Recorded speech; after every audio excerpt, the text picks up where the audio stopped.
The fascinating alternatives to John Travolta and Olivia Newton-John in Grease. When we think of Grease, we often picture the iconic performances of John Travolta and Olivia Newton-John, their chemistry lighting up the screen as Danny and Sandy. But what if I told you that the casting choices for this beloved musical could have been entirely different?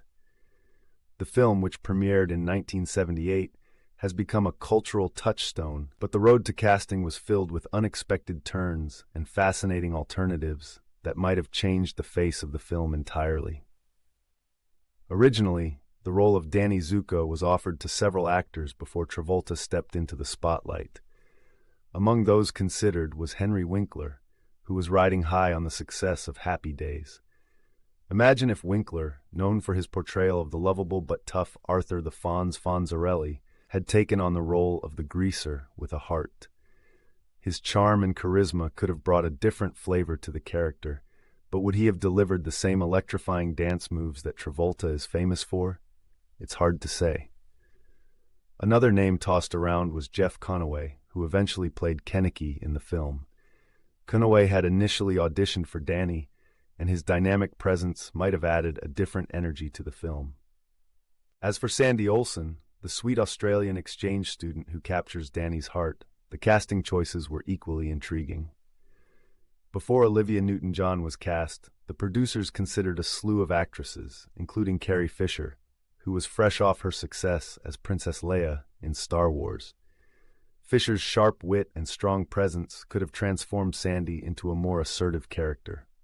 The juxtaposition of her fierce personality against Travolta's charming rogue would have created a unique dynamic, but would it have resonated with audiences in the same way? Interestingly, the role of Rizzo, the tough yet vulnerable leader of the Pink Ladies, was almost filled by a different actress as well. Stockard Channing's portrayal is now iconic, but Bette Midler was initially considered for the role. Midler, known for her brassy, bold performances, could have infused Rizzo with a more comedic edge. While Channing brought depth and nuance to Rizzo's character, Midler's version might have leaned into the humor, making Rizzo a more overtly comedic character. The casting of the supporting characters also had its share of surprises. For example, the role of Duty, the sweet-natured guitarist, was originally thought to be a good fit for a young actor named Michael Lembeck, who later went on to direct The New Adventures of Old Christine. Lembeck's youthful charm could have made Duty a standout character, but ultimately it was Barry Pearl who brought a delightful innocence to the role. And let's not forget about the legendary role of the teen angel, played by Frankie Avalon in the film. Avalon's smooth, nostalgic performance was a perfect fit for the dreamy sequence, but initially, the producers explored the possibility of casting someone like Bobby Vinton. Vinton, known for his romantic ballads, could have brought a different musical style to the role, perhaps leaning more into the crooning tradition of the era.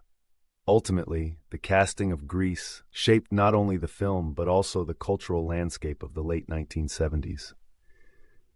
The choices made during the casting process contributed to the film's enduring legacy, creating a timeless classic that continues to resonate with audiences today. It's fascinating to ponder how different actors might have interpreted these roles, how their unique talents could have altered the film's trajectory. Would we still be singing along to Summer Nights, or You're the One That I Want, if the casting choices had been different? The magic of Grease lies not just in its catchy songs and vibrant dance numbers, but also in the serendipity of its casting. A perfect storm that brought together the right people at the right time.